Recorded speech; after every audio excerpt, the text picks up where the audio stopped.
Aloha, big watch fans. This is a review for the Victorinox Swiss Army watch.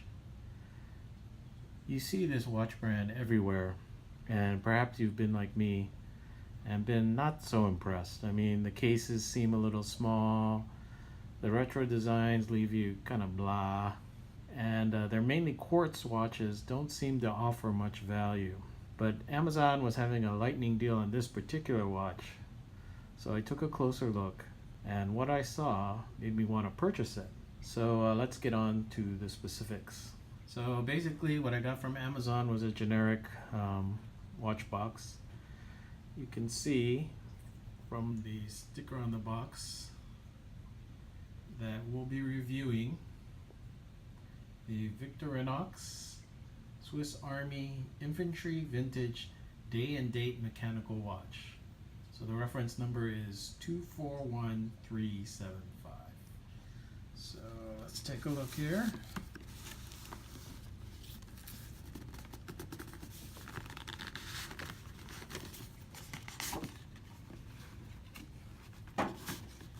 Basically, you have the Victorinox Swiss logo.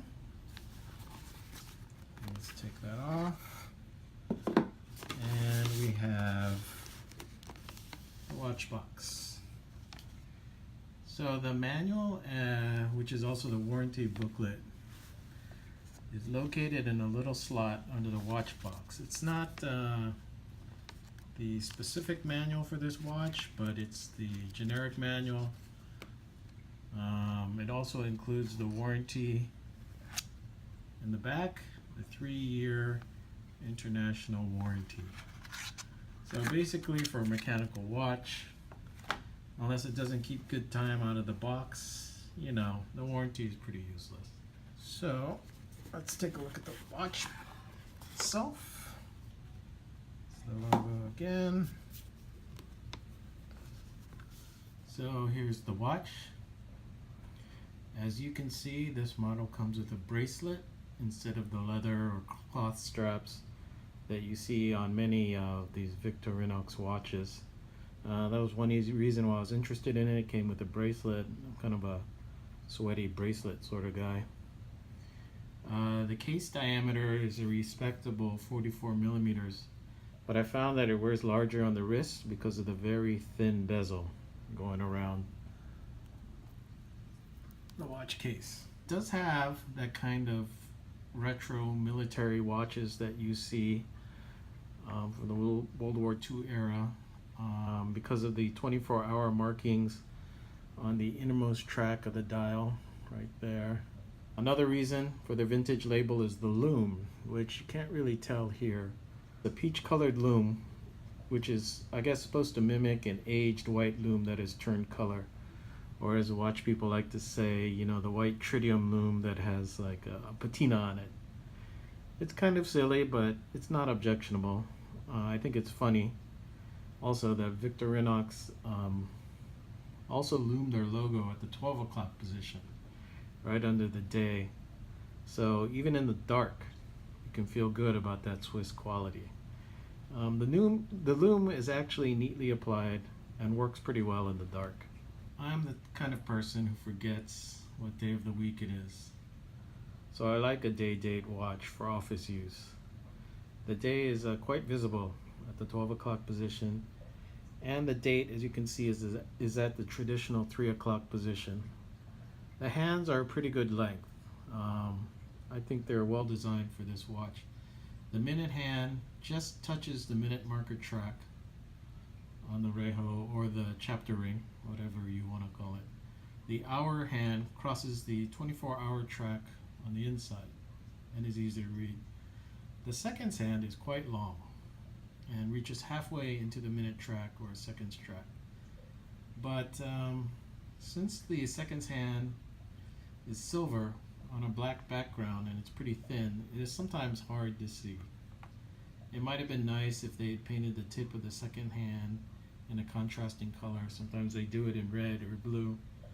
But in general, I think the hands are sized quite correctly and not too short, which I find irritating and actually quite common in fashion watches. The crystal is a sapphire crystal with an anti-reflective coating applied. One of the reasons I purchased this watch was because it was a sapphire crystal instead of mineral glass. I mean, most watches under $300 still use mineral crystals, so. But I like the sapphires because they're much better for scratch resistance. On less expensive watches, one of the places where it shows is in the bracelet. This is a rather light bracelet for a stainless steel bracelet, but the links are all solid. The fold over deployment clasp is a little stiff and clunky to operate. You grab the sides and pull it apart. So, but that friction and clunkiness will probably just get better with time. It's more aware. Anyway, it's pretty much your standard operating deployment class. Nothing out of the ordinary. At the 22 millimeter lug size, the bracelet is nicely proportional to the head of the watch. Sometimes, especially with Nixon watches, the heads are real big and the bracelets look kind of skinny and insubstantial. One thing I was not expecting was the exhibition case back. It wasn't mentioned in the description of the watch, and I didn't realize it till I got it, but it was a nice surprise. I'm guessing that it's a mineral crystal on the back, which is pretty much par for the course. The case back has the usual engravings on it. Victorinox Swiss Army, stainless steel, Swiss made, mentions a sapphire crystal, and oh yeah, the water resistance to 100 meters or 10 atmospheres or 330 feet. I would have guessed only 5 atmospheres, which is usual.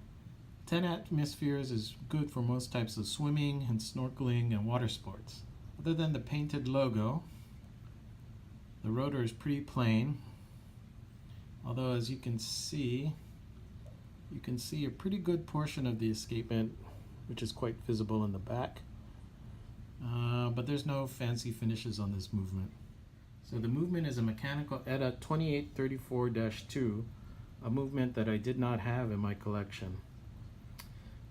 And it's the movement which includes the day subdial. Again, another positive feature of this watch is the inclusion of an actual ETA movement. That matters to some people, rather than say a clone by Ronda or Miyota or whatever. Most of the time you'll get a clone in watches that cost, say, less than $1,000 these days. So a real ETA movement in a sub $300 watch is a pretty good deal these days. Another thing that surprised me is the crown of this watch. As you can see, the crown is protected by polished guards. Both sides of the crown. A nice touch to prevent damage or inadvertent dislodging of the time. The crown itself is not quite an onion crown, but ergonomically it's pretty easy to grip. So another nice design touch.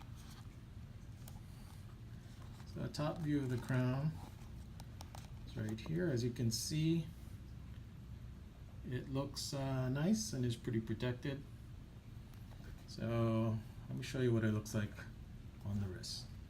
So I didn't get a chance yet to adjust the bracelet, but as you can see, for a 44 millimeter watch, it wears pretty big.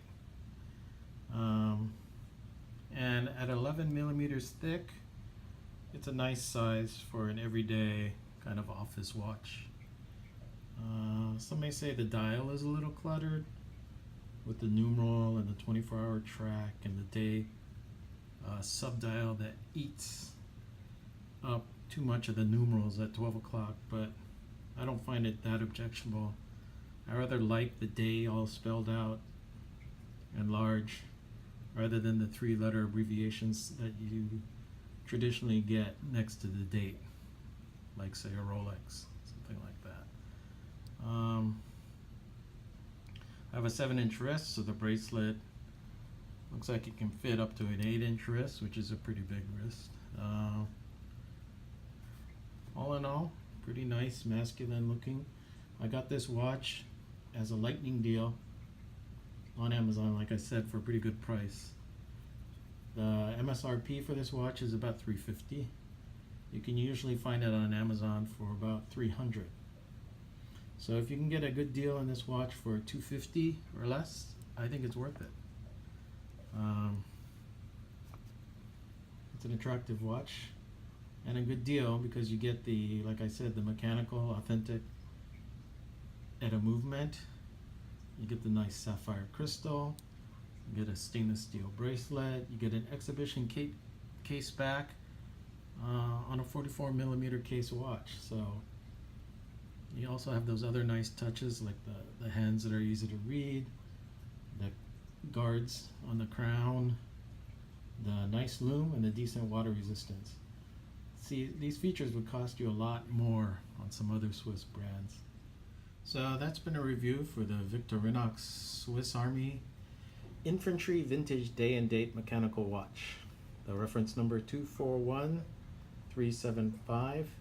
If you enjoy watch reviews, please subscribe to my channel, Big Watch Fan. My next review will probably be about the Nixon Star Wars watches, of which I have several, so stay tuned. Okay, thanks, bye.